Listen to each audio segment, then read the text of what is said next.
Assalamualaikum warahmatullahi wabarakatuh. Perkenalkan, nama saya Irsyad. Saya dari kelompok 5 bersama dengan rekan saya Abdullah Hudri dan Akbar Dwi Putra. Kami ingin menjelaskan dan mempresentasikan tentang tugas kami yang bertemakan tentang hak asasi manusia dan demokrasi menurut agama Islam. Apa sih itu hukum? Hukum merupakan seperangkat norma atau aturan yang dibuat dengan cara-cara tertentu dan ditegakkan oleh pemimpin sehingga tercapai hak-hak manusia. Bentuk hukum terbentuk dua bagian, yaitu hukum tertulis dan hukum tidak tertulis. Hukum tertulis adalah hukum yang dituliskan atau dicantumkan dalam perundang-undangan. Contohnya, hukum pidana dituliskan pada KUHP pidana dan hukum perdata dituliskan pada KUHP perdata. Hukum tidak tertulis yaitu seperti hukum adat, hukum yang muncul karena kebiasaan atau adanya pengaruh-pengaruh internal dan eksternal. Apa yang dimaksud hukum dalam Islam? Hukum Islam berbeda dengan hukum yang dibuat oleh manusia. Hukum yang dibuat oleh manusia bertujuan untuk mengatur hubungan manusia satu sama lain dan harta bendanya. Tidak dengan hukum Islam yang langsung bersumber dari firman Allah dan disebarkan melalui Rasul-Nya. Allah lebih luas cakupannya karena tidak hanya membahas tentang hubungan dengan manusia, melainkan juga hubungan dengan Tuhan, dengan dirinya sendiri, masyarakat, dan alam sekitarnya. Hukum Islam dalam pengertian secara syar'i digariskan dalam dua garis besar, yaitu ibadah dan muamalah. Ibadah adalah amalan yang wajib dilakukan seorang muslim untuk menjalankan hubungan dengan Allah, seperti sholat, membayar zakat, melaksanakan ibadah haji bagi yang mampu. Muamalah yaitu mencakupi antara manusia dengan sesamanya dalam mensejahterakan kehidupan sosial mereka dengan usaha berupa jual beli, sewa menyewa, pinjam meminjam, dan lain-lain. Hukum Islam dalam Al-Quran dapat kita pahami melalui ayat Allah dalam surat An-Nisa ayat 59. Dalam ayat tersebut dapat kita pahami bahwa umat Islam dalam menjalankan agamanya harus didasarkan pada urutan yang pertama, selalu mentaati Allah dan mengindahkan seluruh ketentuan yang berlaku dalam Al-Quran. Kemudian mentaati Rasulullah dan memahami sunnah-sunnahnya, serta mentaati ulil amri. Yang dimaksud HAM dalam Islam sendiri ialah hak yang diperoleh sejak kelahiran manusia yang merupakan karunia Sang Pencipta tanpa mengganggu hak-hak orang lain. Dan hak ini harus dijaga dan tidak boleh diabaikan, karena Rasulullah pernah berkata bahwa sesungguhnya darahmu, hartamu, dan kehormatanmu haram atas kamu. Hak sendiri dibagi dalam beberapa pengelompokan, yaitu hak alamiah, hak kebebasan pribadi, hak beragama, hak bekerja, hak hidup yang mencakup hak kepemilikan, hak berkeluarga, hak keamanan, hak keadilan, hak saling membela, dan hak keadilan dan persamaan. Dalam pandangan Barat, hak asasi manusia ini baru muncul setelah Revolusi Prancis.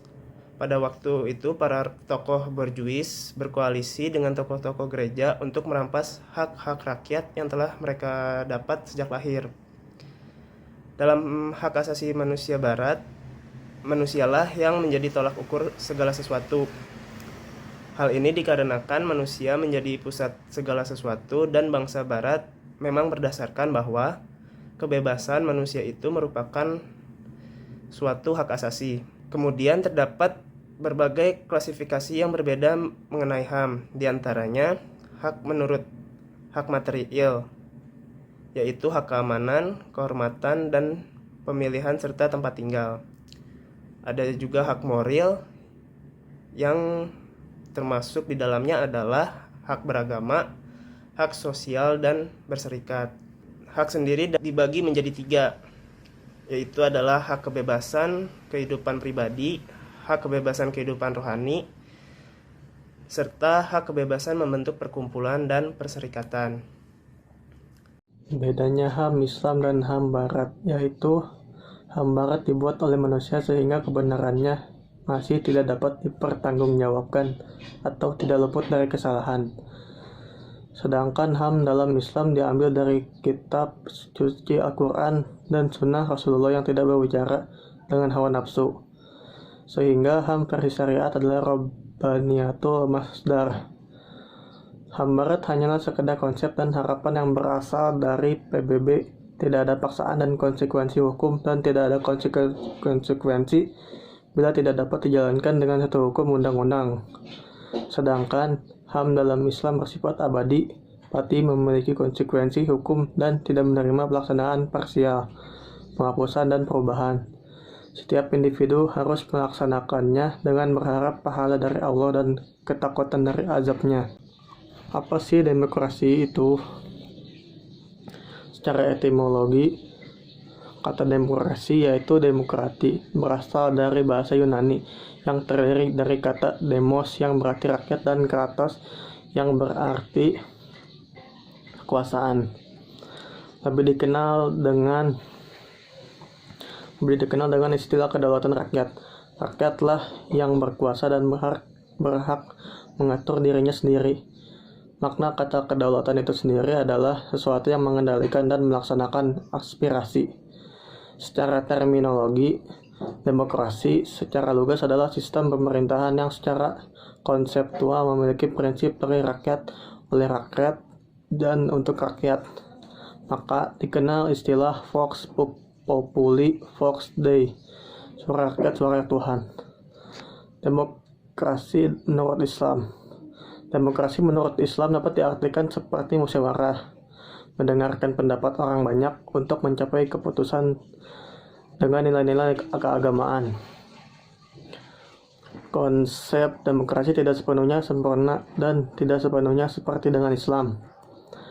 Banyak kalangan sarjana Islam yang mengkaji akar dan khazanah Islam secara tepat dan berkeyakinan bahwa Islam tidak hanya kompatibel. Sebaliknya, asosiasi keduanya tak terhindarkan karena sistem politik Islam adalah berdasarkan pada syura atau musyawarah. 3 unsur pokok pemerintahan Islam. 1. Konstitusional. Pemerintahan Islam esensinya merupakan sebuah pemerintahan yang konstitusional di mana konstitusi mewakili kesepakatan rakyat untuk diatur oleh sebuah kerangka hak dan kewajiban yang ditentukan dan disepakati. Bagi Muslim, sumber konstitusi adalah Al-Quran, Sunnah, dan lain-lain yang dianggap relevan, efektif, dan tidak bertentangan dengan Al-Quran dan Sunnah. Partisipatoris. Politik Islam adalah partisipatoris. Dari pembentukan struktur pemerintah sampai tahap implementasinya, sistem bersifat partisipatoris. Ini berarti bahwa kepemimpinan dan kebijakan akan dilakukan dengan dasar partisipasi rakyat secara penuh melalui proses pemilihan populer. Aspek partisipatoris ini disebut proses syura dalam Islam. 3. Akuntabilitas. Poin ini menjadi akibat yang wajar bagi sistem konstitusional atau partisipatoris. Kepemimpinan dan pemegang kendali bertanggung jawab pada rakyat dalam kerangka Islam. Kerangka Islam di sini bermakna bahwa semua umat Islam secara teologis bertanggung jawab atas Allah dan wahyu-Nya. Demokrasi dalam pandangan Barat. Menurut tokoh Yunani seperti Plato dan Aristoteles, dengan tegas menyatakan bahwa demokrasi berbahaya. Pilihan rakyat belum tentu terbaik, apalagi kondisi ilmu pengetahuan rakyat yang sangat terbatas. Bahkan mereka lebih senang apabila negara dipimpin oleh seorang raja, filosof raja yang adil, jujur, dan berwawasan. Demokrasi dalam Islam. Demokrasi memang bukan diktum suatu agama, namun tidak sulit menghubungkannya dengan ajaran Islam. Demokrasi adalah bentuk maju atau sistematika dan cara-cara rakyat untuk bermusyawarah.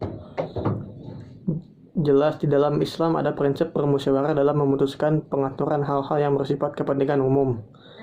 Di dalam Al-Quran terdapat banyak ayat yang terkait dengan prinsip-prinsip utama demokrasi. Antara lain Quran Surat Ali Imran ayat 159 dan Al-Syura ayat 38 yang berbicara tentang musyawarah.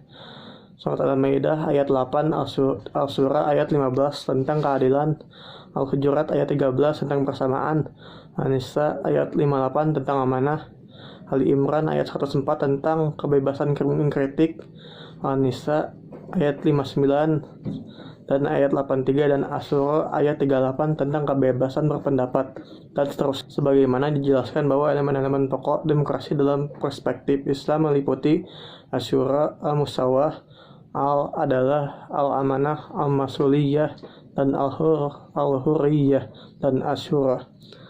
Terima kasih. Sekian dari kelompok kami. Wassalamualaikum warahmatullahi wabarakatuh.